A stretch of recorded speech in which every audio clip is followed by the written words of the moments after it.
Salam sehat dan bahagia. Kembali saya Novita Carolina pada channel saya. Kali ini saya akan membahas berbagi praktik tentang asesmen dalam kurikulum Merdeka, di mana pada asesmen ada 3 asesmen yang harus dilaksanakan oleh guru. Yang pertama, asesmen awal pembelajaran. Kedua, asesmen formatif dan asesmen sumatif. Pada kesempatan ini, saya akan berbagi praktik hanya membahas tentang asesmen awal pembelajaran atau yang dikenal dengan asesmen diagnostik. Seringkali kita memaksakan kepada murid kita untuk mencapai tujuan pembelajaran harus menggunakan cara yang ditentukan oleh guru, dan biasanya diterapkan dalam satu kelas dengan cara yang sama. Karena guru berasumsi memiliki cara yang ampuh untuk mencapai tujuan pembelajaran. Padahal setiap murid memiliki karakteristik masing-masing. Guru sebagai fasilitator harus memahami karakteristik setiap murid sehingga bisa merancang pembelajaran yang sesuai dengan kebutuhan murid. Hal inilah yang sering kita lakukan di kelas, sehingga akan banyak siswa yang tidak mencapai tujuan pembelajaran. Selanjutnya, mari kita masuk apa itu asesmen awal pembelajaran.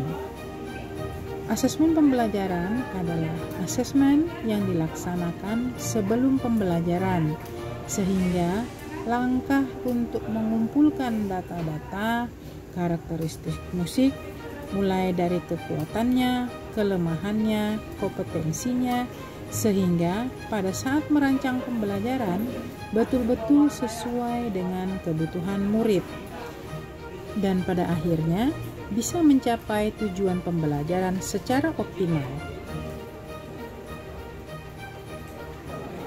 Data apa saja yang kita butuhkan dari murid kita? Pada asesmen awal pembelajaran ada 2 komponen.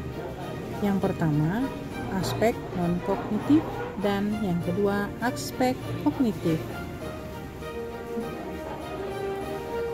Pada aspek non-kognitif, terdapat 4 aspek yang berpengaruh terhadap pencapaian tujuan pembelajaran.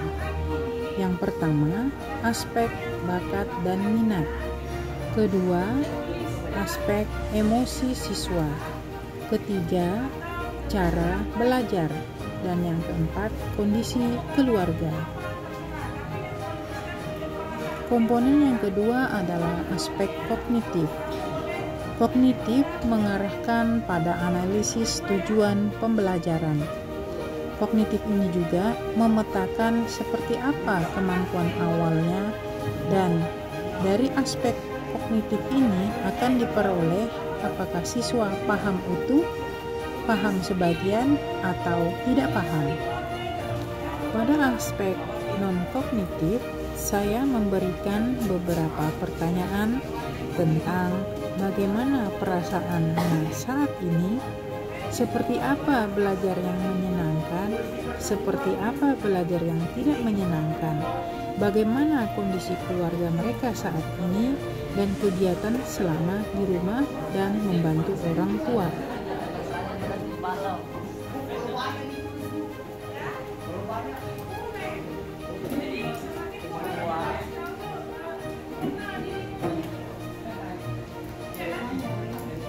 Pada aspek non-kognitif, guru memberikan pemahaman kepada siswa untuk dapat menuliskan kondisinya dengan jujur. Kemudian dilanjutkan dengan asesmen kognitif. Pada asesmen ini, guru memberikan 3 pertanyaan untuk mengetahui kemampuan awal siswa terkait materi yang akan diberikan. Pada asesmen non-kognitif, pada kelas 10 TKR, pada umumnya Siswa merasa senang dikarenakan antusiasme memasuki materi baru dan tidak bersemangat karena bergadang. Dan kondisi belajar yang menyenangkan menurut mereka adalah guru yang berada di dalam kelas, guru yang menjelaskan dan ingin segera praktek, dan juga guru yang ramah. Sedangkan kondisi belajar yang tidak menyenangkan, siswa memberikan pendapat jika diberi tugas mencatat terlalu banyak dan tidak dijelaskan, menghafal, jam kosong, guru yang pemarah, ulangan mendadak, dan diganggu oleh temannya. Untuk kondisi keluarga, pada umumnya tinggal bersama orang tua, kadang membantu orang tua, kadang tidak, dan lebih sering bermain HP.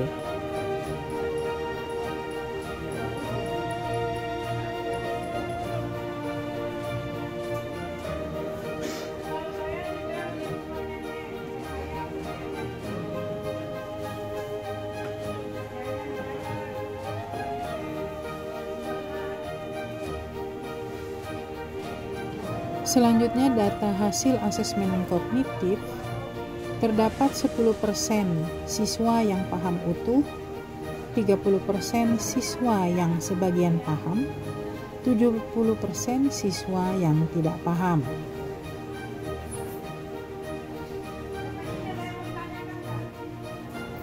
Berdasarkan asesmen non-kognitif, guru akan membuat kesepakatan kelas dan memberikan bimbingan kepada siswa yang memiliki motivasi belajar yang rendah.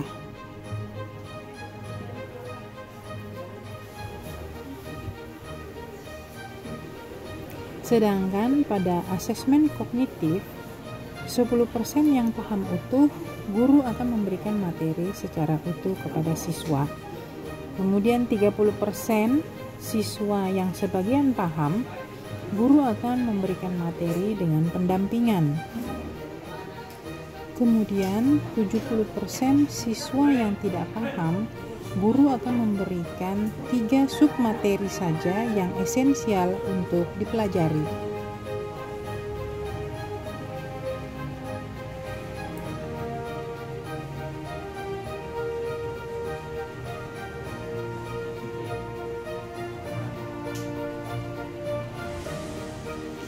Asesmen awal pembelajaran atau asesmen diagnostik ini perlu dilakukan lagi setiap memasuki elemen yang baru dan dilanjutkan dengan merancang proses pembelajaran agar tujuan pembelajaran dapat tercapai dengan baik.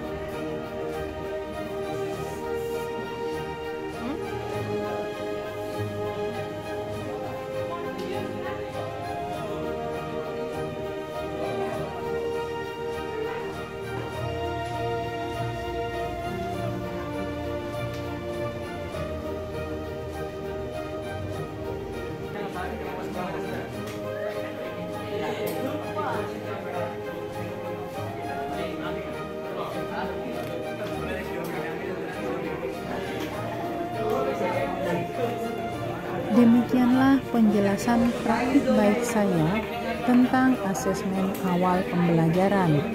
Semoga bermanfaat. Salam sehat dan bahagia.